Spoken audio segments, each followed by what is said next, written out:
Inmaculada, con la presentación de estos dos libros, ¿qué consigue la Fundación Euroárabe?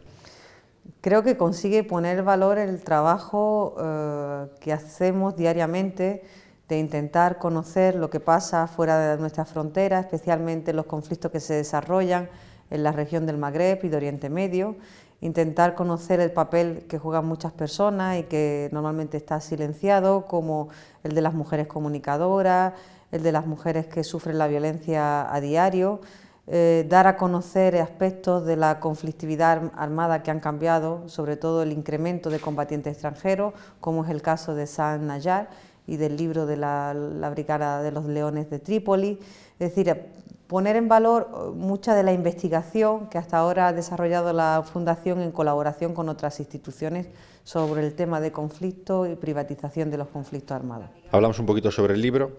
¿Qué tienen Al-Qaeda primero y Estado Islámico ahora para haber conseguido desestabilizar de tal manera el orden internacional? Pues que principalmente el orden internacional siempre había estado gestionado por estados que ocupaban los primeros puestos en la jerarquía internacional del poder, y ni Al-Qaeda ni Daesh, por mucho que quieran llamarse estados, son actores que no son estatales y que en cambio son capaces de modificar un proceso internacional como es un conflicto armado y son capaces también de incidir en el desarrollo del conflicto y en las consecuencias del conflicto. Hasta el final de la Guerra Fría y especialmente los primeros años de la Guerra Fría, todo lo que ocurría en un conflicto armado, casi todo, y toda la actuación de los actores no estatales, al final tenía un cierto control por parte de Estados, y sin embargo ese control se ha perdido. ¿Quién puede poner orden en el actual desorden internacional?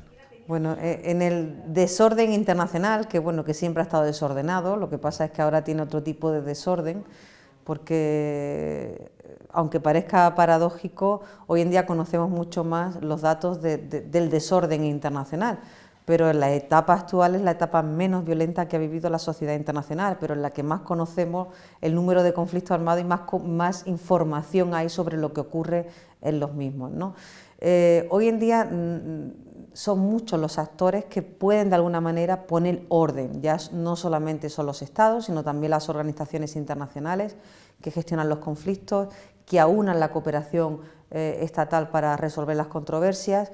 También son las organizaciones no gubernamentales que dan voz a aquellos que normalmente no se les escuchaba, los movimientos de la sociedad civil que son capaces de demandar a los actores estatales y a las organizaciones internacionales que cambien las políticas que han desarrollado hasta el momento.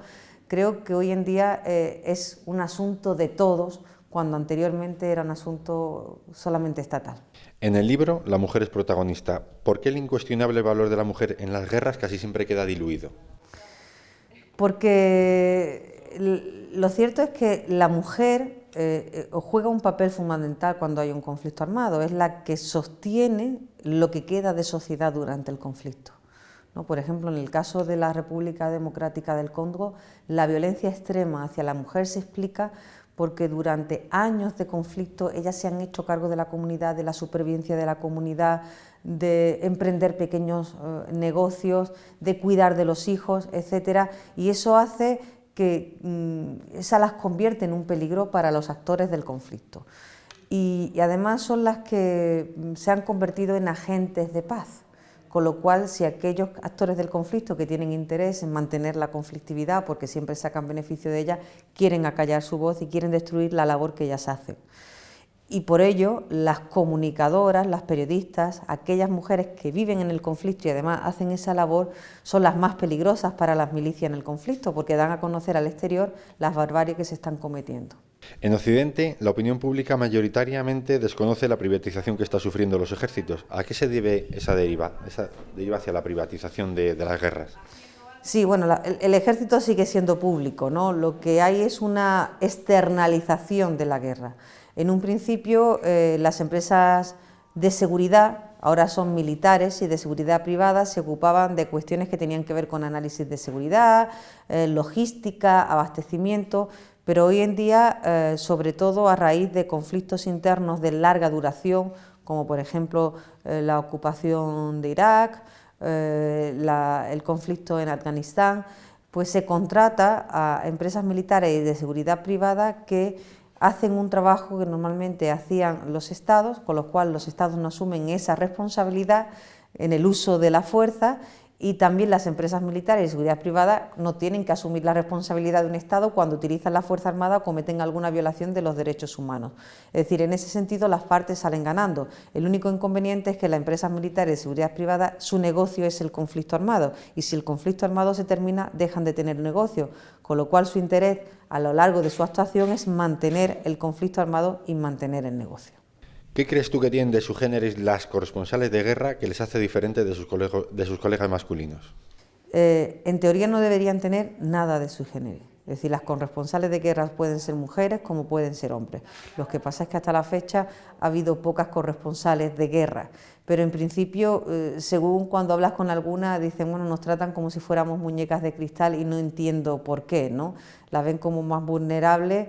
Para algunos esa vulnerabilidad y acudir al conflicto las convierte en heroínas, para otras las convierte en mujeres inconscientes y osadas, ¿no? Pero no deberían tener mucho más de particular. Quizás tener otra perspectiva también del conflicto, ¿no? Tener una perspectiva más de género de lo que allí ocurre, porque hasta la fecha la mayor parte de los corresponsales, bueno, y siguen siéndolo, son hombres, por lo tanto tienen esa perspectiva propia del conflicto, y quizás se decantan más por informar de cuestiones que tienen que ver con la marcha del conflicto, las fuerzas, las batallas, quién va tomando terreno, etcétera, mientras que las reporteras de guerra, además de informar sobre esas cuestiones, son capaces de informar sobre cuestiones mucho más de carácter humanitario, y sobre todo de dar cuenta de lo que le ocurre a los colectivos que son más vulnerables.